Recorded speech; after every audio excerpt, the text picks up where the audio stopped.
The story with the Loves starts with Tom Love's great-grandfather, Robert Jeremiah Love.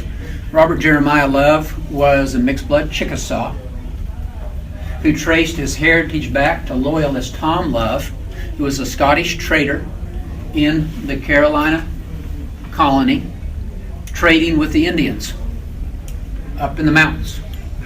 Charleston, Savannah were centers of trade that were trading with people we now call the five civilized tribes. And loyalist Tom Love was a son of a Scotsman who had immigrated, established these relationships, and his father was killed by the rebels. The American patriots killed the Scottish merchant because he supported the king.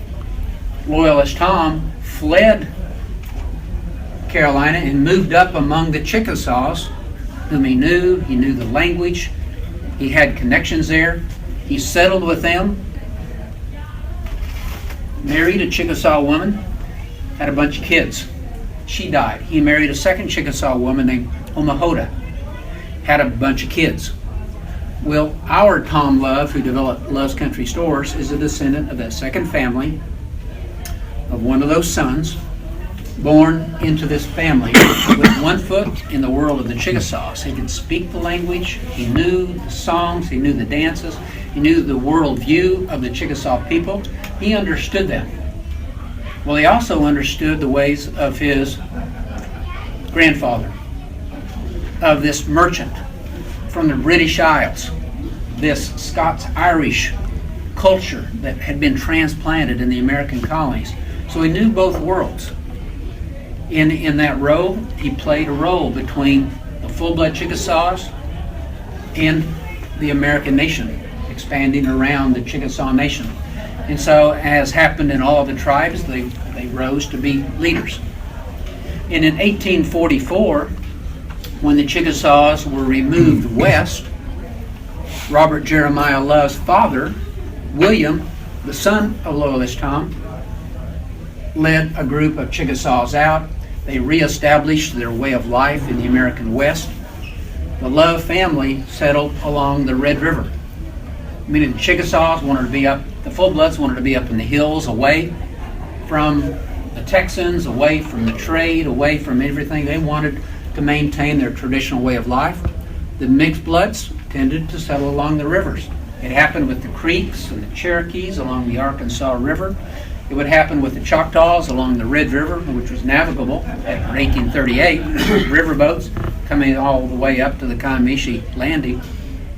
So our Love family settled near what is now Thackerville on the Red River. When you drive up I-35, you're right near Thackerville. Well, and that was the area that the Loves settled. And in 1852, another son was born into the family named Robert Jeremiah Love. So he was born in 1852, and the challenge had been moving west, reestablishing the relationships, and here's a son born into this new world. So opportunity. He could use all the land he wanted as a Chickasaw, a member of the nation.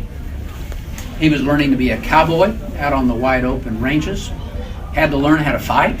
It was a violent frontier of movement. The Texas Rangers were raiding into the territory to take on the Comanches. The Osages were still coming that far south on their hunting forays. This was a different, changing world of challenges, and Robert Jeremiah Love, as a young man, was learning to deal with it. Well, the next big challenge in his life, and it would be the end of the chapter if I was writing this about that one family, was the Civil War.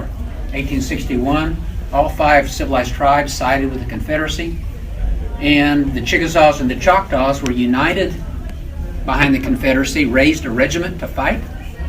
Would be headquartered at Fort Washita for much of the war. Cherokees were pretty split evenly. About 60% of the Cherokees were Union affiliated, 40% associated with Confederacy. The Creeks were split almost half and half. Choctaws, Chickasaws united behind the Confederacy and would fight and continue fighting until the spring and summer of 1865. Well, Robert Jeremiah Love's father joins the regiment and fights. And it's all over the territory. Well, the challenge here is that in the Indian Territory, if you look at it in a per capita way, based on the population, there's more death and destruction of property in the Indian Territory than there was in the state of Virginia from 1861 to 1865. Per capita, more death and destruction. We think somewhere just in the Cherokee Nation, about 300,000 head of cattle were lost. Almost every home was burned. Every grist mill, every part of the industrial complex was destroyed throughout the war. Same in the Chickasaw Nation. And Robert Jeremiah Love comes out of the Civil War as an orphan, born in 1852. So he's 13, 14 years old on the frontier. Now, fortunately, the extended family is there. Love County today is named for that family, so the extended family was there. And Robert Jeremiah learned to be a cowboy. And he was going to run cattle. He could use all the land that he needed. And as a cowboy along the Red River Valley, the Red River was not much of an obstacle for those guys. And so he was into Texas a lot. Gainesville would have been the closest community. So he would go to Gainesville to shop, to sell, to trade. His networks were there. He knew the cattlemen on the south side of the river as well as he knew the cattlemen on the north side. He also knew his Chickasaw heritage, the Chickasaw clans he was related to. He had his networks, as we all have, whether we're historians or attorneys or business people. We've got our networks, and we work within that network. Well, Robert Jeremiah Love was in that network of cowboys and got married, started a family by 1877. Making $8 a month as a cowboy, those were his wages at the time, working for another rancher. He finally, by 1877, when a census was taken, he owned 2 horses and 32 head of cattle. That was his fortune by 1877. So he was meeting the challenge. He probably had a log cabin. We don't know for sure. Much more than likely, it would have been a dog trot cabin, very typical of the Chickasaw Nation, built of logs. But he had his networks. Well, where's the opportunity for him in the Chickasaw Nation at the time? Well, the changing stage of history. Congress allows railroads to build through the territory. The first one had been 1871, the Katy Tracks, what is now Highway 69, allowed through in 71. Well, in 85, Congress says we're going to allow the Santa Fe to build tracks through the central part of the territory. The Santa Fe has the rights to build this railroad. They start one crew in Gainesville, Texas. They start one crew in Ark City, Kansas, and they're going to build towards the middle part of the territory and meet somewhere in the middle. So this all starts in 85. Well, here come the crews out of Texas hopping the Red River. Well, what do they need from local merchants? Mainly it's food for those construction crews. So they have all of these construction workers who need to be fed, probably burning 3,000 or 4,000 calories a day. And because the local rancher is Robert Jeremiah Love in the area, with contacts in Gainesville, Texas, he gets the contract to provide beef to these construction crews. And so as the crew works its way north to the Chickasaw Nation, he has right to any land that's not already used by someone else. So he has this mobile cattle operation. He moves his pens and he would buy cattle from his family members and his friends, adding value to what they had, providing cash. And he would sell to the railroad. The railroad would pay. He was building up a little cash reserve as he was moving north. And finally, by the time the two crews are getting close together, he finds out from his friends, his network, that he's built up through being an honest businessman, a good cowboy, doing what he said he would do. He finds out that they're going to meet just south of the South Canadian River and drive that final spike. Santa Fe Railroad would then connect settled Kansas with settled Texas. And as we know, would change Oklahoma history with the land run of 89, 2 years or 4 years later. And so he finds out where that is going to be. Opportunity. He claims the land around that area, and he creates a town that he calls Purcell. Wow. And he founds the town of Purcell. Trains come together. Well, the challenge then is, where's the business going to come from? They're Chickasaws Very few Chickasaws in the western part of the nation. There's no one in the unassigned lands. And to get something from Kansas to Texas is a lot of miles, not adding very much value, at a lot of expense. And so the town doesn't do very well. By 1889, the little town of Purcell, that Robert Jeremiah Love founded, had about 200 people, plus some Chickasaws. And again, here's Jeremiah Love, Robert, living in two worlds. Yes, he was going to be the merchant and create a town and sell lots and build buildings and be a developer, but he was also a Chickasaw. And he told his fellow Chickasaws, if you want a lot for a house, if you want a lot for a business, it's free. Wasn't going to charge them a penny. A few Chickasaws took him up. The little community started growing. Well, again, that changing stage of history.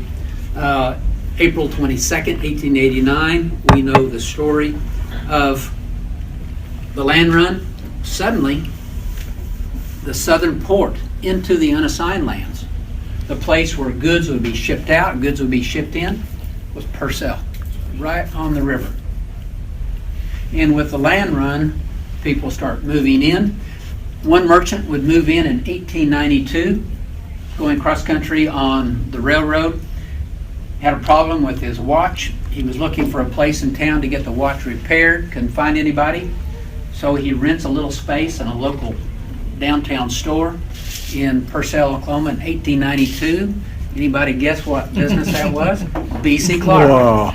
B.C. Clark was coming through and said, Purcell's where I want to build my business. It wasn't Oklahoma City or Guthrie or Muskogee. It was Purcell. It had a lot of promise. And Robert Jeremiah Love was there. It's stirring the pot. Robert Jeremiah Love in 1889, the year of the land run, he created the Chickasaw National Bank.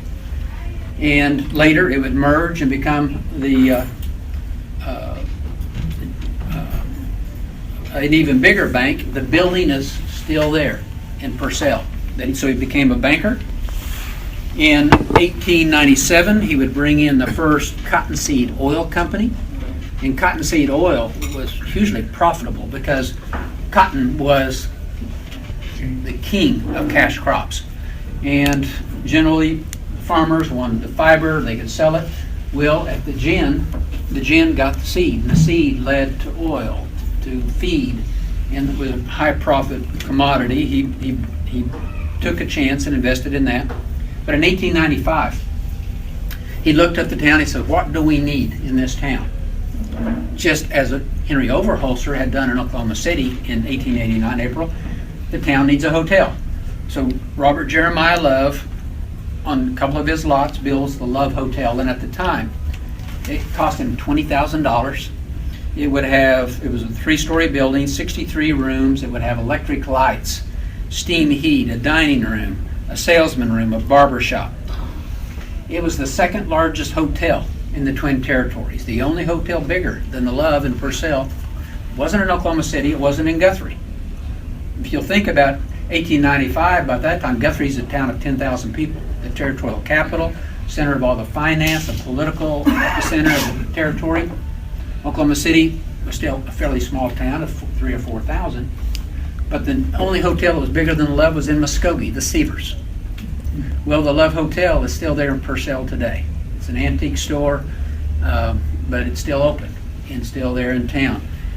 But that was Robert Jeremiah Love, who dealt with the challenges of his life and found a way to find opportunity.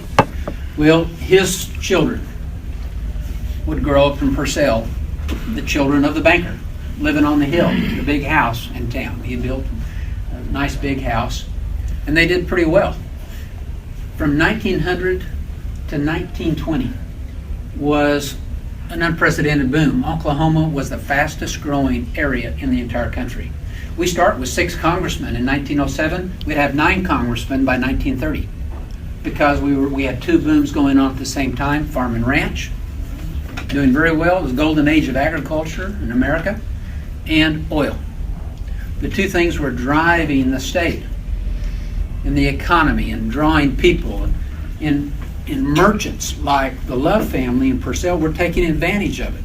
So the family was doing well, the bank was growing, The next generation comes along, so the grandson of Robert Jeremiah Love comes along, a man that they name after two branches of the family, Frank Kreiner Love, Kreiner being another family of Chickasaws.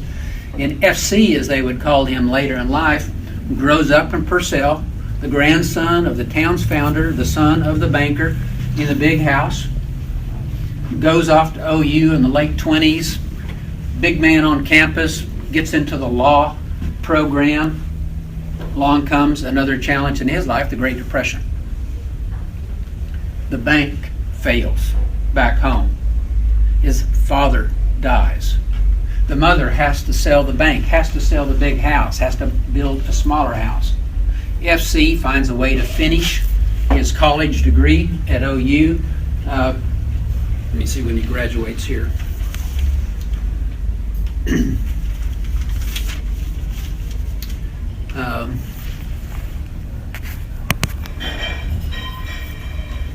Would graduate 1932. So he comes out of law school in 1932.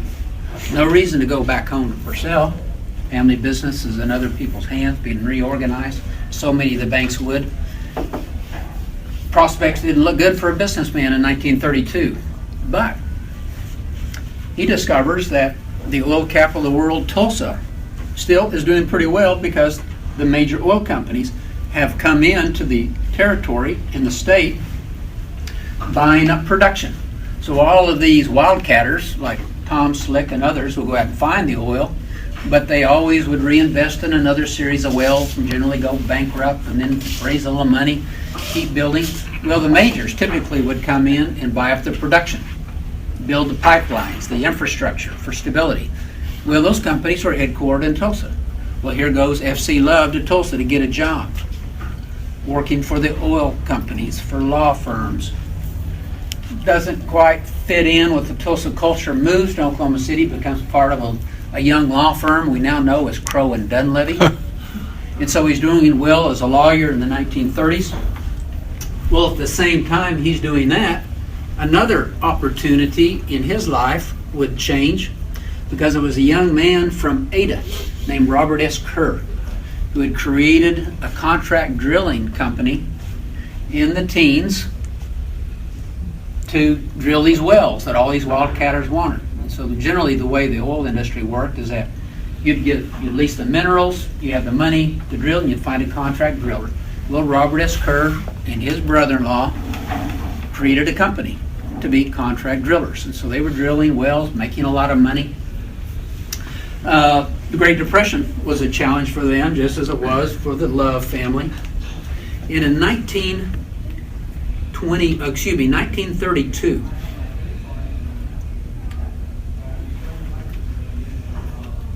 no, let me take that back, 1929, Robert S. Kerr is in a poker game, wins $50,000. We tend to think of him as a Baptist, but he was in a poker game and won $50,000. Well, he and his brother-in-law have a difference of opinion. What are they going to do with the money? Brother-in-law says, we've got to invest that in more rigs because the oil patch is going to keep expanding. We can keep making money. Robert S. Kerr says, that's too dicey. I want to put it into production. He's seen what the big boys are doing. They're buying production, putting in infrastructure, providing the stability, the cash flow to drill a few wells here and there. So Robert S. Kerr and his brother-in-law split. So what is Robert S. Kerr going to do? He sees a young man working for Phillips Petroleum Company who is out of the University of Oklahoma School of Petroleum Geology, who's using a new scientific approach to oil exploration called seismic. The first seismic shot ever in the world was right here in Oklahoma City in the early 20s out by Belle Isle Library. John Karcher worked at OU, took that German technology from World War I, applied it to the oil patch. Well, this young man coming out of OU knew how to do it. He goes to his bosses at Phillips Petroleum, and they're all drilling all their wells down south of the river. The Discovery well was at Southeast 59th and Bryant. The field had been coming north. He's mapping all the minerals. He goes to his boss and he says, guys, I think the best play is going to be 3 miles to the north, up around the new state capitol. Phillips goes up, starts leasing the minerals. Sure enough, the best wells in that entire field were in that area. The young geologist was Dean McGee. Robert S. Kerr is watching all of this. He goes to Dean McGee. He says, you come join me, young man. I'm going to create a new business. It's not just contract drilling. It's going to be production. And I want to expand beyond that. They go together and create a new company called Kerr McGee. Well, fast forward after the war. Young attorney, F.C. Love, working for Crowe and Dunlevy, hired by Kerr McGee to represent them in a lawsuit. F.C. Love wins the lawsuit, impresses Robert S. Kerr. Robert S. Kerr says, young man, we've got challenges in our company. Contract drilling is dead. Domestic oil industry is sinking because cheap imported oil from our conquered territories coming out of World War II. So we can't compete with $1 a barrel oil coming out of the Middle East. We've got to diversify. I need a smart young lawyer to be Dean McGee's right-hand man to negotiate contracts. F.C. Love goes to work for Dean McGee, Robert S. Kerr, gets them into minerals, into uranium, into nuclear power, into coal, into refineries, expanding beyond just contract drilling. That is up and down like that with the industry, leveling out the business opportunities, and eventually offshore drilling, taking that risk because they had no other choice with their drilling arm. And so F.C. Love was there making all these deals, would eventually become president of Kerr McGee Energy after Dean McGee stepped down. Well, F.C. Love's son is growing up watching all this, young Tom Love, kind of a middle kid in a big Catholic family, and he's watching all of this. He's spending his summers, as many of us kids do. We go to our relatives. You know, I was a carpenter growing up every summer with an uncle who was a carpenter. We're learning from our elders the way that you pass on skills and in way of thinking about things. Well, Tom was learning by working for Kerr McGee in the pipe yards. One summer, he spent most of his time in the Texas Panhandle, driving a truck, hauling, supporting the drilling industry, pipelines.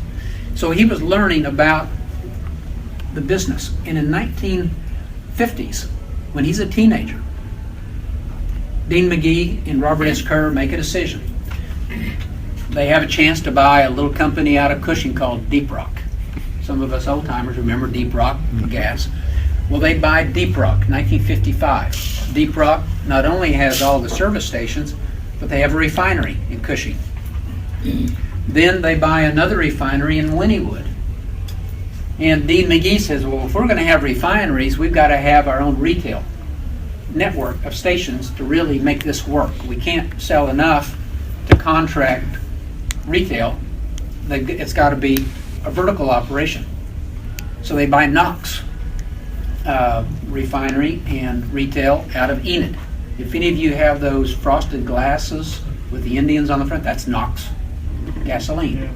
Well, Kerr McGee buys them, expands. By 1963, they've gone so deeply into the retail side, they brand Kerr McGee filling stations. I remember when they opened. I was 12 years old at the time. We'd eventually have Kerr McGee stations all the way to Southern California. Very successful. Well, here's young Tom Love seeing all this. Well, he grows up. He's a big kid, good football player, gets a scholarship to play in a little Catholic college up in Minnesota. Goes up there and flunks out. I'll never forget when I was interviewing Tom, he used that word, I flunked out. I said, well, Tom, when I'm writing this, I'll say, you know, he had other interests and you decided to pursue other options. He said, no, I deserve to say that I flunked out, because I really did flunk out. So he flunks out and with a couple of buddies from home, joins the Marines. So he goes into the Marines. While he's in the Marines, he meets a young lady back in Oklahoma City, Judy Love, that we know now. They court, they get married. He's finishing up his last year as Marine. Comes home. Baby on the way. Baby is born. Another baby on the way. Good Catholic family. And Tom uses the GI Bill to enroll at OU. Once again, he flunks out. School wasn't the thing for him. And so what's he going to do? So we get our challenge here to the fall of 1963. He's flunked out of OU again. No more GI Bill. He's got one baby and another on the way. What's he going to do? He wants his own business. Well, as he looks around, he doesn't want to work for his dad at McGee. He doesn't want to be in that shadow. And so he's looking for another little niche somewhere in all of this. Well, the changing stage of history. One reason McGee had gone into the filling station business in a big time, because the big boys were doing that. Texaco, Phillips, Skelly, Sinclair, Conoco, they were buying up all of these little mom and pop service stations that were full service with a wash bay and a light mechanics bay, a place where you could buy some tires. Anybody growing up in Oklahoma remembers those little local stations. Generally, the building would be owned by a businessman who would build it. It would be run by a manager who would get a penny a gallon of gasoline and make all the money from selling tires and windshield wipers, washing cars, a little light mechanics business. For 40 or 50 years that had worked. By the 1960s it wasn't. So the majors were stepping in, competition was driving the little guys out. Tom recognized what was going on. So the challenge for all these other people to Tom Love became an opportunity. He comes up with the idea. He didn't have any capital, couldn't borrow money. Basically, Oklahoma, a single unit banking state, but banks had a monopoly. And so if you didn't have the collateral to borrow, you weren't going to get money in 1963. And he didn't want to borrow it from his dad. So where can he go into business without any capital? Well, he comes up with a plan, and he finds a little service station in the town of Watonga, near the Four Corners there that we've all driven through 1,000 times. And it's about 200, no, not even that, maybe 100 yards east of the corner intersection right there. And it's an old knock station, or no, take that back. I don't remember it. But it was branded something, but it was still owned by a guy in Watonga. But it was closed. Tom sees this closed old filling station with the majors down on the corner. With their money, they could afford to buy the corner lots. So they were there, but driving all the little guys out. Well, Tom finds the owner of it, goes to him, and he says, "Sir, I want to lease that old filling station. You're not making a penny on it right now. You're paying taxes. It's going to fall down." He says, Tom couldn't remember exactly, but he thinks it was $50 a month. And he says, "I'll lease it for $50 a month if I can pay you at the end of the month. I don't have any money to pay you up front." Guy says, okay. He's not losing anything on it. Tom knows that he can probably find a country boy somewhere in that area. This Mennonite kid from down in the Corn Colony area is working for Cimarron Electric in the area, who wants out of that, says, "I'll work for you." And so he's got a hard-working kid who is a hard worker, honest, comes from good family, will work 12 hours a day, whatever it takes.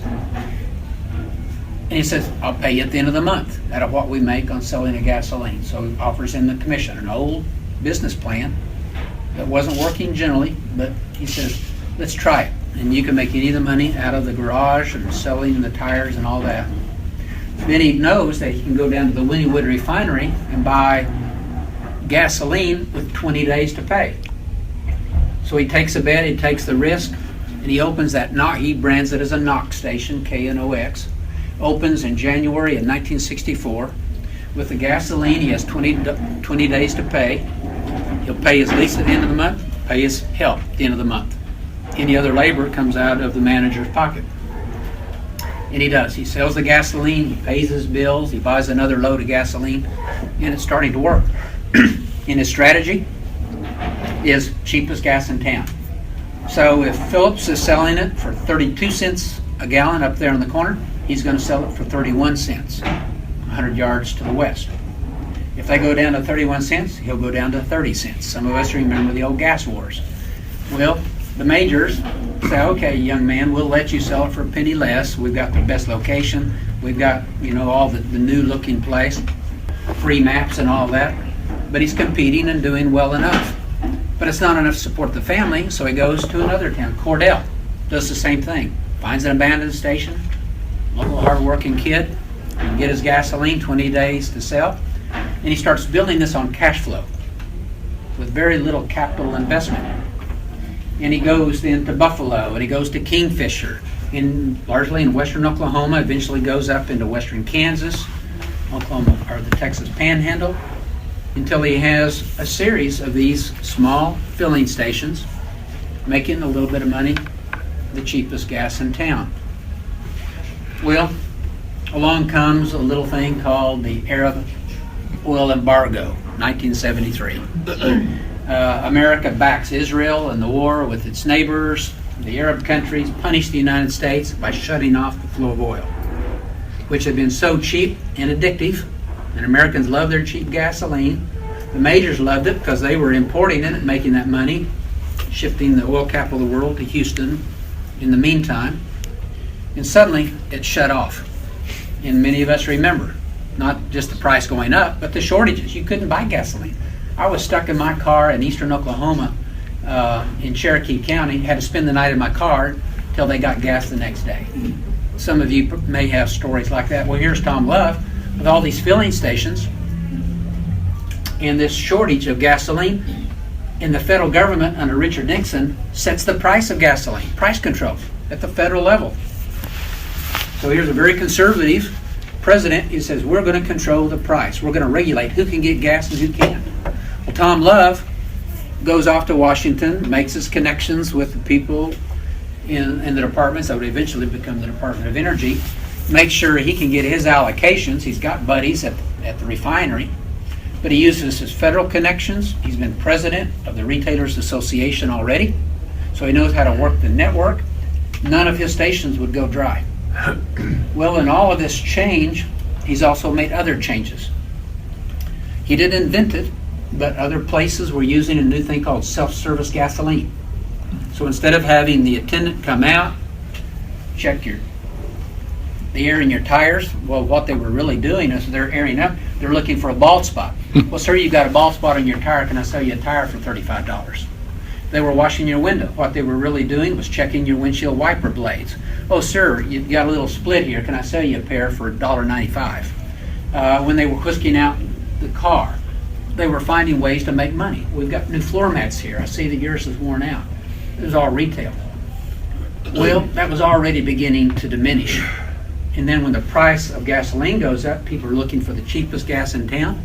And if you eliminate labor costs go down, the overhead goes down.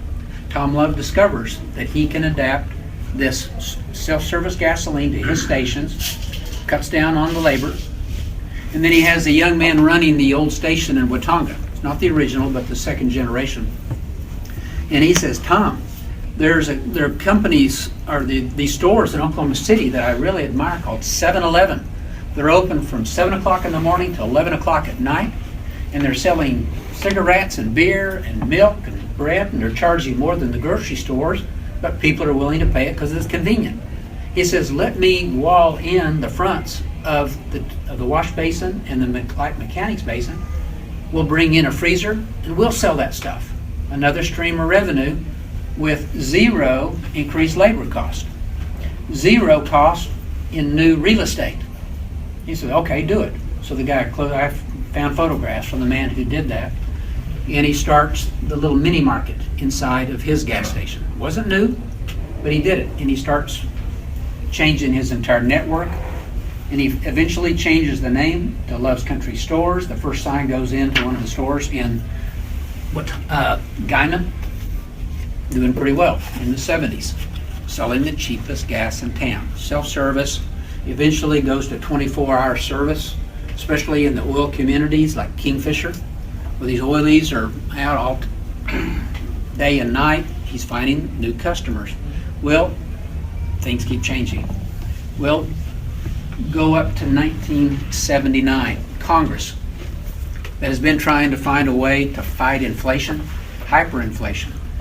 Any of us who bought homes in the late 70s remember that? I got a 9% loan. I thought I was just stealing money from the bank at 9%. A lot of people were getting 15% loans.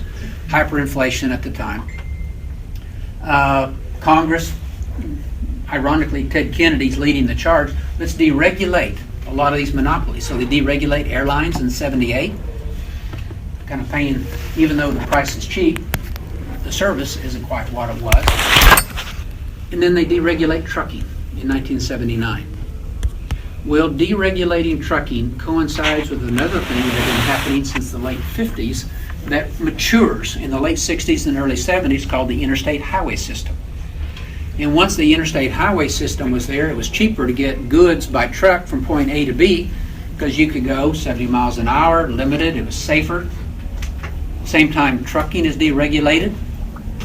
The old trucking companies like Leeway were big enough to enter into contracts with the big boys in Los Angeles and New York to buy volume, diesel, on the highways. They didn't care what the cost was because it was regulated, just pass the cost on to their customers in this controlled economy of monopoly. Well, with deregulation, suddenly you get a young guy who's willing to buy his own tractor rig and to haul goods from point A to B. He's going to undercut Leeway. He's going to undercut Transcon and all these other big national companies. Well, and they cared about the price of diesel, unlike the big boys who could just pass it on in a regulated state. Suddenly they're worried about a penny on a gallon of diesel. Tom Love recognizes that and says, I want to be selling diesel to those independents, and he opens a travel stop or a country store on the interstate, calls it a travel stop.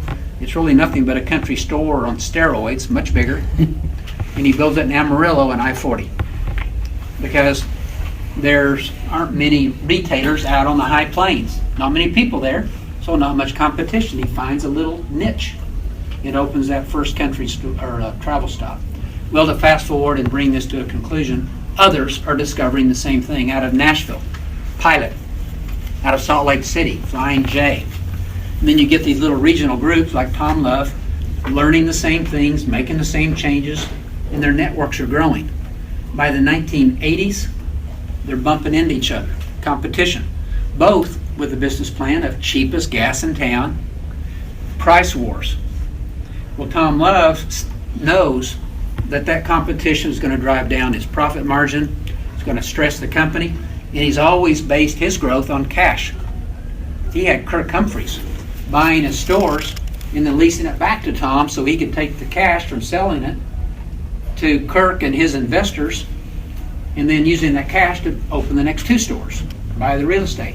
Then do the same thing, build a building, sell it to an investor group like Kirk's, and then put that money back into more stores. Well, looking at that, the profit margin was critical for him to stay in business. How is he going to do that? Well, he does 2 different things in the 90s. One, he says, I'm going to get into fuel trading. I'm going to cut out the middleman. I'm going to open an office in Houston. I'm going to get down there and I'm going to trade for the cheapest oil, diesel. I'm going to deal, I'm big enough now that I can go in and negotiate with the big boys. And he tells his youngest son, Frank, you go down there and find a couple of smart young guys and try it. Well, they lost money for the first 5 years. But Tom knew he needed that. So he kept funding it, kept it going. They eventually learned how to do the business, how to buy it cheaply. Well, if you have the diesel and the gasoline in Houston, and you need to get it to where the economy is booming, and at that time it would have been Las Vegas, down to Phoenix, and the American Southwest, that did not have much infrastructure and pipelines. So to get diesel where you needed it, you had to truck it, which is very expensive, all those miles from those refineries or depots around the region. He says, boys, let's resurrect our trucking company. He had been using an independent contractor to haul all this goods. He says, let's start our own trucking company. And the Love's trucks you see on the highway today were started then.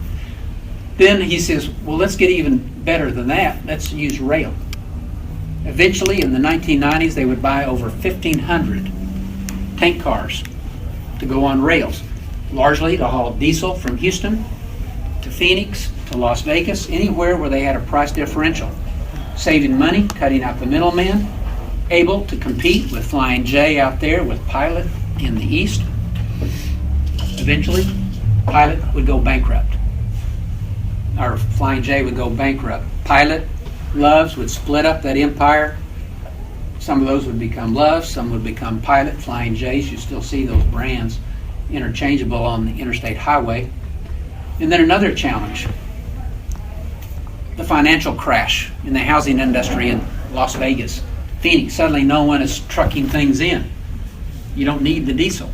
Well, what are you going to do with 1,500 rail cars? Another little thing on our changing stage of history is happening in North Dakota. People like Harold Hamm have learned how to use hydraulic fracking and horizontal drilling to get these old oil shale producing, but no infrastructure to get it out. Tom and his boys say, guys, let's take our tanks up there and haul the crude out of the Bakken to the markets, finding a way to make things work. Well, today, son Greg is running the expansion, building now hotels. There's a new profit center, just like adding the food in the filling station, they're adding hotels. They keep expanding bigger and better, moving into new markets. They're now coast to coast. It's the second largest truck stop company in America. Soon will be number one. Since I finished that book, I finished the manuscript 4 years ago, they've already added about another 100 stores. And they were over 300 then, so it's over 400 now. And they're still running their trucks, their fuel trading. It's an integrated company and family owned. Well, you take this one family all the way from Loyalist Tom to Robert Jeremiah Love to FC Love to Tom Love, handing that down to Greg and Frank and Jenny, and then 3G, as Tom calls it, the next generation, will be dealing with this changing stage of history. They'll have challenges, and the success of that business is how well they do at dealing with those challenges and seizing those opportunities, looking ahead. And what is the next big opportunity? Tom is now approaching 80. He knows he won't be there forever. He's trying to prepare his organization to reach out and deal with those challenges and to seize the opportunities. So this spirit of willingness to take a risk, of working with others, of being innovative, of dealing with what's going on around you, and still having hope that the future is going to be better than today. That's driving the economy. It's building our state. That's the story of Oklahoma. So come and see the Crossroads of Commerce, where I tell a little bit of that story, and read the book. Thank you very much. I was just thinking when you were telling about all these things that they're in, does there not come a point where they're too big, they've got their hands in too many things that they can't, or is that, I mean, I don't know anything about the big business world. Part of that is the beauty of the family, having 3 children and in senior management. In fact, somehow it's working. Normally I would not recommend this in the business community, but Frank and Greg are co-CEOs. And that's rare. That co-CEOs can really make it work. Generally they'll start a turf war, they'll have their people, the other will have their people. Well, they found a way to integrate it. And partly it's that family spirit within the Love family. And then Jenny is kind of the heart and soul. Whereas Tom would always visit every store at least once a year, Jenny has taken on that role. And Greg told me a story that I put in the book, that when Greg goes out to a store, you know, they're happy to see him, but the first thing they say is, tell your dad hi and where's Jenny? They want to see Jenny because Jenny will remember their names. She goes in, how's your daughter in college? They have profit sharing. So their employees feel like they're part of the business. And then they've structured it as such, and they've changed the middle managers, the people who really run buying products that you can sell and increase your profit margin. They've had a change of people. They started a tire service company. I think there's over 250 now Love's tire stores that will go out on the road and repair your shredded tire out in the middle of nowhere, which saves time and money for whoever is operating that and willing to pay a little bit more. It's all the market forces. So far they've been able to balance everything and keep it moving. It is an amazing company. Yes, sir. Well, I might add something to it because you mentioned in 1963 when he flunked out for the second time, and I was dating a girl who lived next door to them. And I can attest to the fact that they had no money whatsoever. They had an old car. They lived in a house that was about 900 square feet. Greg had been born, I think, and Judy was pregnant again. But I actually helped babysit them a couple of times. Is that right? But they had nothing. And I never, ever saw Tom. He was always gone. He was a road warrior. He loved driving. Yeah. And today he loves his jets. He's told the family he wants to be buried in one of his jets. And That's going to be a big casket.